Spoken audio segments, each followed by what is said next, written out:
রাজনৈতিক সকল দল মত বিভেদ ভুলে সবাইকে ঐক্যবদ্ধ হওয়ার আহ্বান জানিয়েছেন ডক্টর মোহাম্মদ ইউনূস সরকার। বাংলাদেশ কঠিন সময় পার করছে জানিয়ে সবাইকে ঐক্যবদ্ধ হয়ে পরিস্থিতি মোকাবিলার আহ্বান জানিয়েছেন প্রধান উপদেষ্টা ডক্টর মোহাম্মদ ইউনূস। প্রথমেই প্রধান উপদেষ্টা সফলতার সঙ্গে কোর্স সম্পন্ন করার জন্য ন্যাশনাল ডিফেন্স কোর্স 2024 এবং আর্মড ফোর্সেস ওয়ার কোর্স 2024-এ অংশগ্রহণকারী সবাইকে অভিনন্দন জানান। মিরপুর সেনানিবাসে defence services command and staff college complex বুধবার ন্যাশনাল ডিফেন্স কোর্স 2024 এবং আর্মড ফোর্সেস ওয়ার কোর্স 2024-এর কোর্স সমাপনী অনুষ্ঠানে সার্টিফিকেট প্রদান শেষে আহ্বান জানান তিনি। প্রধান উপদেষ্টা বলেন, দেশের যে কোনো বিপর্যয় থেকে শুরু করে জাতিসংঘের শান্তিরক্ষা মিশনে সশস্ত্র বাহিনীর ভূমিকা প্রশংসনীয়। প্রধান উপদেষ্টা সফলতার সঙ্গে কোর্স সম্পন্ন করার জন্য ন্যাশনাল ডিফেন্স কোর্স 2024 এবং আর্মড ফোর্সেস ওয়ার কোর্স 2024-এ অংশগ্রহণকারী সবাইকে অভিনন্দন জানান।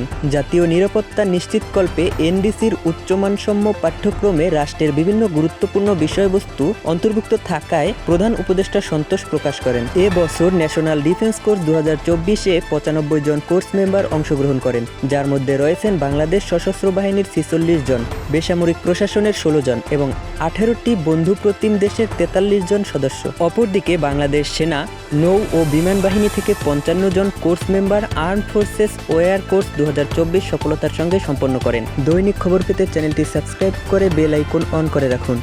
আর ফেসবুক থেকে দেখে থাকলে অবশ্যই ফেসবুকে পেজটিকে ফলো দিয়ে রাখুন।